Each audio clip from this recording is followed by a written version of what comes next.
Halo Sobat Ngomin, apa kabar? Kembali kita berjumpa di Ngomin. Sebelum aku mulai konten ini, ada pengumuman penting. Nah, kawan-kawan kalau mungkin masih ingat sekitar berapa ya, hampir 2 minggu lalu itu aku ada menantang taruhan salah satu ngominer itu tebak-tebakan peringkat. Nah, aku bertaruh bahwa di akhir musim Inter akan berada di peringkat 1 atau Scudetto, sedangkan yang bersangkutan itu bilang di peringkat 2. Nah, ini dia aku tunjukin ya. Ini di konten yang aku ada bintang tamu itu. Nah, berani taruhan nggak? Ini ininya tantanganku ya. Berani taruhan nggak? 1 juta. Nah, dia mengiyakan. Oke, setuju. Tebakanku peringkat 2. Tenang aja, gua nggak bakal kabur. Kalau tebakan gua salah, gua akan menepati janji. Nah, sorry, bukannya gimana, tapi aku yang punya channel, sedangkan ini kan netizen gitu loh. Bukannya gimana, tapi aku nggak bisa mempercayakan duit 1 juta ini lumayan gede dengan bermodalkan kata-kata saja. Aku sudah ini kan, tolong kontak via WA, at least aku mesti tahu medsos yang asli, Facebook atau IG. Nah, dia kan ini member, dia kan tahu nomor WA aku, boleh japri, boleh di grup. Ini sudah 11 hari berlalu, sampai sekarang tidak ada kabar. Jadi supaya tidak berkepanjangan, supaya tidak nanti misalnya Inter kalah atau Inter nggak jadi Scudetto, atau aku dimintain uang, aku tidak mau. Dengan ini aku nyatakan batal ya. 11 hari kayaknya itu waktu yang sudah sangat lama untuk aku tunggu, tapi tidak ada kabar dari sekarang. Nah, ini biar lebih meyakinkan lagi, aku tulis juga di sini ya. Sudah aku tunggu sampai 11 hari, masih tidak ada kabar juga.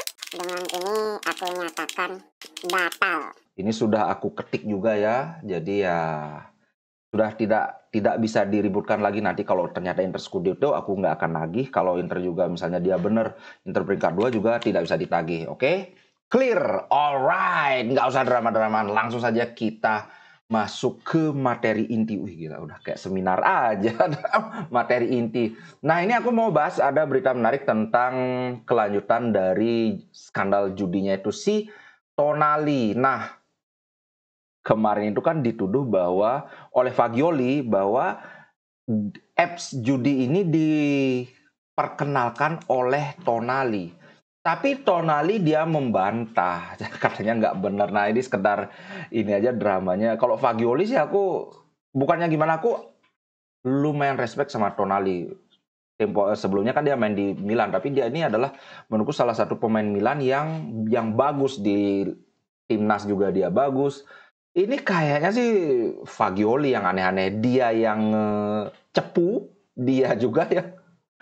Kayak dia yang memperkenalkan situs judi ini, judi ilegal ini kemana-mana. Dia juga yang nyepuin semua. Nah, akhirnya dibantah bahwa karena si Fagioli itu bilang, oh aku orang dikasih sama Tonali, tapi Tonali membantah. Sedangkan Tonali ini kemungkinan dia sekitar setahun kena ban. Ini sebenarnya sudah lebih dikit karena ancamannya kemarin aku baca itu 3 tahun. Apa yang meringankan Tonali itu adalah dia berhasil mendapatkan surat rujukan dari terapis bahwa ini adalah adiksi. Jadi dia kecanduan judi ini. Ibaratnya kalau dalam bahasa sederhana itu, aku ini sakit loh. Kecanduan itu kan bisa dibilang sebagai penyakit mental. Nah, ini. Nah, soal kecanduan ini, ada yang menarik ini dari berita ini bahwa ritual behavior. Apa maksudnya? Nah, ini aku bacain ya. Kecanduan judi memiliki ritualitas di perilakunya. Ini semacam kalau aku lakukan ini, aku akan beruntung. Ini sepele aja ya. Kalau aku lagi main badminton itu, setiap dapat poin itu biasanya aku suka bolak-balikkan ini raket. Karena menurutku, kayaknya aku ngerasa beruntung kalau gitu. Nah, dalam kasus Tonali, dia itu bertaruh untuk Milan karena dia menganggap bahwa ini adalah keberuntungannya dia. Kalau dia bertaruh dengan untuk Milan, maka chance untuk menang itu lebih besar. Ya namanya juga ritual kan nggak perlu masuk akal ya. Aku juga ngalamin kok, kayak ada pemain sepak bola siapa itu sepatunya itu nggak boleh diikat sebelum dia masuk ke lapangan. Jadi sebelum dia masuk ke lapangan itu baru dia ngikat tali sepatu kayak gitu. Ya namanya ritual kan kayak gitu. Oke, next. Nah, untuk Lautaro Martinez, perpanjangan kontrak Lautaro akhirnya sudah ada detailnya. Tawaran pertama dari pihak Inter dari manajemen itu adalah 7,5 juta untuk satu musim sampai dengan 2028. Ini belum termasuk bonus. Bersama bonus ini katanya bonus yang sangat mudah dicapai. Ini akan bisa mencapai lebih dari 8 juta. Ah, katanya sih Inter ingin menjadikan Lautaro Martinez sebagai pemain dengan gaji tertinggi di Serie A. Tapi kayaknya gajinya si ini masih lebih besar sih. Siapa namanya? Si Pogba 8,5 kalau nggak salah. Tapi Pogba kan sudah kena ban juga. Jadi ya kalau sekian gajinya Lautaro maka dia akan jadi pemilik gaji tertinggi. Semoga nggak pakai neko-neko, nggak kayak Skriniar. Wah, apalagi Marotta juga sudah gembar-gembor bilang, wah Lautaro tidak seperti Skriniar. Nah, gosipnya dari ininya si Lautaro ini, dari apa namanya, circle-nya Lautaro, dia sudah ngomong sama agennya, ya usahakan aku dapat gaji setinggi mungkin yang memungkinkan, tapi hasil akhirnya gimana pun caranya, perpanjangan ini aku ingin dilakukan. Nah, kalau dari sisinya Lautaro ya, worst case scenario itu kan seperti yang ditawarkan itu ya, 7,5 juta tambah bonus jadi 8 juta.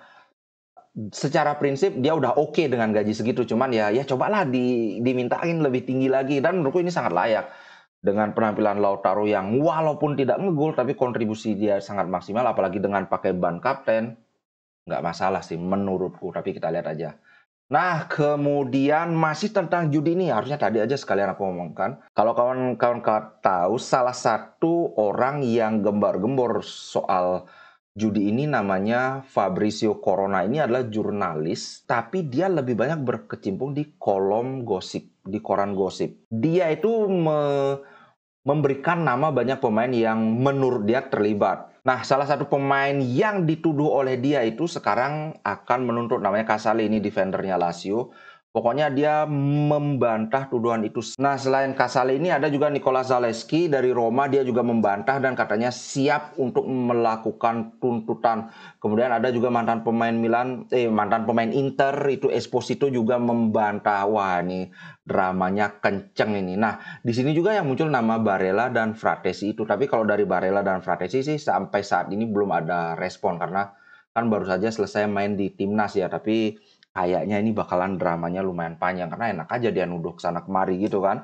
Oke, next. Ini berita yang agak lucu. Kalau kawan-kawan ingat, beberapa edisi lalu aku ngomongin soal Antonello yang bilang bahwa gimana tuh katanya petinggi kota Milan ingin agar proyek ini tetap dilanjutkan, proyek San Siro itu. Kan dia bilang aku perlu dokumen resmi dan sampai sekarang saya belum menerima itu.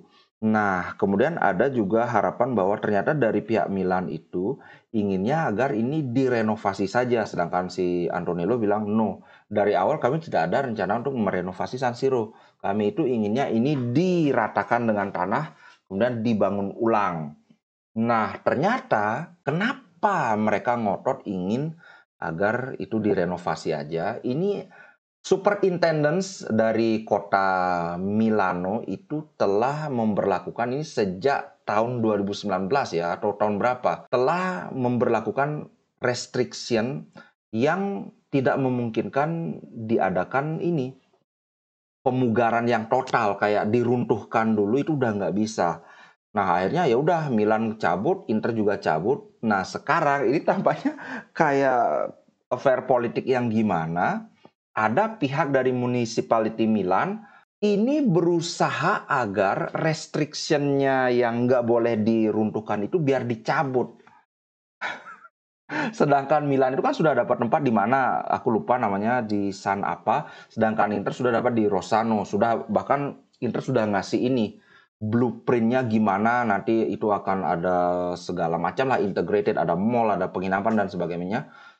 Nah, sekarang ini pemerintahan kota Milannya yang kayak kebakaran jenggot. Aku nggak ngerti lagi. Tapi waktu itu Antonello kan lumayan ngegas, dia ngomong 4 tahun kami nunggu tapi nggak ada apa-apa. Ya udah, kami sudah nggak mau lagi itu. Kemudian soal ini masih terkait dengan pembelian Inter.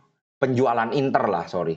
Kemarin udah aku bahas, tapi ini ada sedikit lagi tambahan. Suning dari awal ternyata bener perkiraanku dia kalau bisa Inter nggak dijual. Nah sekarang itu dia sedang menjajaki minjem uang lagi ke Goldman Sachs, namanya Goldman Sachs, untuk bayar utangnya dia ke Oaktree. Sekedar mengingatkan ya, ini yang berhutang itu bukan Inter, tapi Suning. Kolateralnya atau jaminannya itu adalah kepemilikan saham di Inter. Jadi ya sebenarnya Inter nggak terpengaruh. Cuman kalau dia nggak bisa bayar, otomatis ownernya Inter ya ganti dari Suning ke si Oaktree itu. Nah sekarang si Zhang ini mungkin dia terlalu cinta apa gimana sama Inter. Dia ingin gali lubang tutup lubang, jadi minjem lagi di Goldman Sachs. Tapi ini masih agak problematik juga karena pinjaman di Goldman Sachs itu bahkan kemungkinan bunganya lebih tinggi lagi. Kalau yang di Oaktree itu kan 12% per tahun, itu kayak bunga di koperasi kan. Nah ini aku tidak tahu bagaimana kelanjutannya, kita tunggu saja. Yang jelas dari Ziliakus, kemarin sudah aku bahas bahwa dia bilang negosiasi itu ada di balik layar dan kemungkinan harga akhirnya itu adalah sekitar 1 miliar euro. Nah, ini tambahan dari yang dia bicarakan adalah begini. Dia itu sangat ngebet untuk mengajak si Al-Thani, ini namanya panjang banget. Jasim bin Hamad bin Jasim bin Jaber Al-Thani, gila. Bin Jasim bin Jaber, ini maksudnya Jasim anaknya Hamad, anaknya Jasim, anaknya Jaber Al-Thani gitu maksudnya kan. Nah, itu bukan ya bin itu yang bin atau binti siapa? Itulah aku nggak ngerti. Pokoknya dia kayaknya kalau sendiri untuk mengambil alih Inter kayaknya ini agak sulit karena aku sempat baca di mana di grup kayaknya ada yang bawa berita aset dia aja total nilainya itu sekitar 600 juta euro. Sedangkan harga Inter aja 1 miliar. Nah, ini yang mungkin bikin dia wah harus nyari ini nih. Harus nyari rekan. Dia bilang gini, pertama-tama kamu perlu uang seperti yang aku sebutkan. Aku tahu cara bikin uang. Bikin uang itu apa ya? Kalau aku istilahnya di kapal itu kudu ngepis. Berapa bikin uang itu maksudnya menghasilkan uang. Nah, dia bilang, saya tahu bagaimana cara menghasilkan uang. Saya tahu bagaimana cara menghasilkan revenue. Revenue itu maksudnya income atau penghasilan yang istimewa dengan menyediakan service untuk fans. Jadi dia punya banyak ide, mungkin kayak VIP lah, kayak apa gitu. Kalau beli tiket terusan nanti dapat diskon lah, kayak kalau jadi member Ngomin nanti dapat diskon beli merchandise Inter, mungkin seperti itu. Nah kemudian dia bilang lagi, bersama dengan Syekh Jasim Al-Thani, kalau kami menggabungkan kekuatan, saya tahu dan saya menekankan bahwa saya bukan percaya, tapi saya tahu dengan pasti bahwa kami akan menghasilkan banyak uang. Dengan menghasilkan banyak uang, kami bisa memberikan kesempatan pada klub ini untuk membeli pemain terbaik di dunia. Nah, ini menghasilkan banyak uang ini beda dengan yang sebelumnya. Kalau sebelumnya kan istilahnya revenue, maksudnya menghasilkan banyak uang yang akan diinvestasikan ke Inter. Kalau di paragraf kedua yang barusan aku bacain ini. Nah, itu yang nanti akan digunakan untuk membeli pemain terbaik di dunia. Dan ini aku suka banget ini. Poin yang aku sangat suka. Aku ingin membuat segalanya jadi jelas bahwa aku ingin menegaskan maksudnya ya bahwa aku tidak ingin mengikuti style contohnya PSG yang mana aku melihat mereka selalu membeli bintang besar tanpa membentuk tim yang sesungguhnya. Wih, gila. Ini kayak nyindir nyenggol. Kayaknya dia tahu bahwa kita itu, waduh, kayak PSG kan rugi banget, udah bayar mahal tapi nggak dapat apa. Nah, itu bro, gimana soal Ziliakus? Kemarin siapa ya bro, Bon apa siapa itu yang di grup bilang agak khawatir dengan Ziliakus ini kayak karena dia kayak ember banget. Ngomongnya itu banyak banget di media, dikit-dikit ngomong, dikit-dikit ngomong. Kayak sekarang ini soal dia membeli Inter nih kan. Dia bilang bahwa wah aku nggak mau kelihatan terlalu nge-push karena itu nggak etis. Nah, sekarang yang terjadi justru dia terus-terusan ngomong di media soal keinginan dia untuk membeli Inter. Karena gini, aku sih mengerti bahwa ini salah satu trik atau taktik dia untuk mendapatkan Inter. Dengan sekarang kan fans itu sama-sama tahu bahwa Suning itu sedang kesulitan keuangan. Dengan dia terus-terusan mengiming-imingi fans bahwa ini loh, aku mau sama Bintani si Altani ini, kami punya dapat banyak uang, kami bisa menghasilkan banyak uang. Kalau kami beli, kami akan beli pemain. Maksudnya kalau kami yang jadi ownernya Inter, kami akan membeli pemain terbaik dunia, bla bla bla bla bla. Ini kan juga pada gilirannya akan ngompor-ngomporin fans itu biar semakin suning out biar tambah menggelora lagi. Tapi bagiku ini cuma ya drama ini aja lah. Ibaratnya semacam politik di dunia sepak bola aja. Kita lihat apapun yang terjadi nanti semoga kita dapatkan yang terbaik. Itu aja sih. Alright, sebagai berita berikutnya adalah lanjutan dari, bukan lanjutan sih. Ini ada Marotta lagi, dia diwawancarai dalam peluncuran bukunya si ini Fabrizio Biasin. Fabrizio Biasin pasti tahu lah. Ini kan jurnalis yang sering bikin berita tentang Inter. Dia bilang bukunya judulnya unik. I hate football. Aku benci sepak bola, dia bilang. Yang menarik itu adalah kemarin kan sudah bener-bener banyak aku bahas soal komentar dia. Nah, dia ada berkomentar tentang skandal judi ini. Nah, dia bilang ini menurutku sebuah komentar yang bagus, yang bijak, bahwa ini selain bahwa mereka memang bersalah, tapi dia bilang kami juga layak disalahkan, yaitu eksekutif, maksudnya jajaran manajemen, kemudian institusi sepak bola, klub, agen, dan persatuan pemain bola. Maksudnya di sini kan nggak mungkin persatuan buruh. Kami melakukan terlalu sedikit untuk mencegah godaan ini terhadap pemain muda.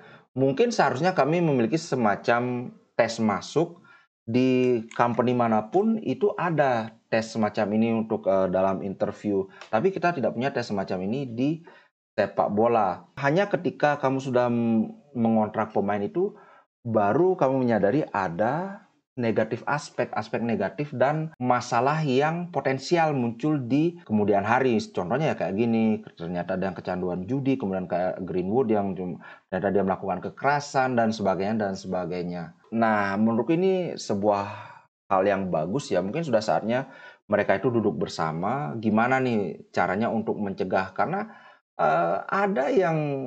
ada poin yang sangat valid ya. Dia bilang gini, di zaman sekarang banyak tools, banyak alat yang bisa digunakan untuk hiburan dan juga melakukan keputusan yang salah. Godaan di masa lalu itu lebih rendah, tapi sekarang semuanya itu ada di mobile phone.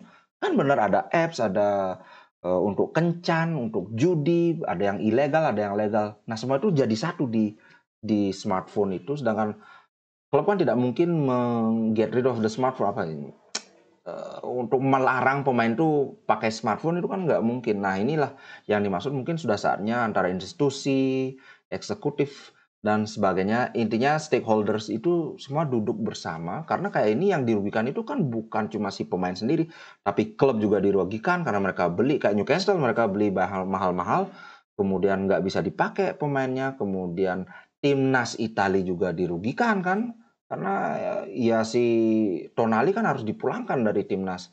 Kayak begitu. Nah, itu sedikit komentar Marotta tentang skandal judinya. Sebagai penutup, aku mau ini berita ringan aja ya. Bagaimana Inter Milan bisa menyalip AC Milan untuk Scudetto. Nah, ini aku sudah baca bahwa begini.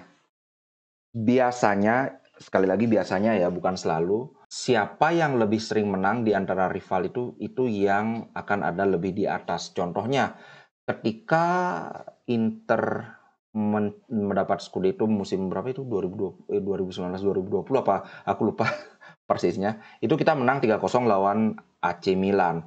Kemudian di musim ketika AC Milan mendapatkan Scudetto, mereka mendapatkan 4 poin. Berarti kan seri sekali, menang sekali. Karena dalam liga itu kita ketemu 2 kali, sedangkan kita sudah menang sekali, berarti kalau pertemuan kedua lawan Milan itu kita seri, maka peluang Inter untuk mendapatkan Scudetto itu lebih besar. Itu yang pertama. Kedua, rival selain Milan itu kayaknya sekarang lagi menurun. Napoli lagi menurun, Juventus juga lagi banyak masalah. Jadi apalagi ketika pesaing Scudetto bukan hanya Inter dan Milan saja, ternyata terbukti ketika Inter yang menang derby, Inter yang juara. Kemudian ketika Milan yang menang derby, Milan yang juara. Nah, apalagi sekarang ketika sepertinya perburuan Scudetto ini mengerucut pada 2 tim sekota ini, yaitu Inter dan Milan. Itu menurut menurut artikel yang baru saja aku perlihatkan ini. Menurutku ini masuk akal karena memang seingatku memang sering itu dalam tim rival siapa yang lebih sering menang ketika mereka berhadapan, sepertinya itu yang jadi Scudetto. Oke guys, itu dulu untuk konten kali ini. Sampai jumpa di konten berikutnya. Ciao, terima kasih. Inter Milan di dadaku, biru hitam warna darahku. Level winnernya Itali, tidak pernah degradasi. Inter Milan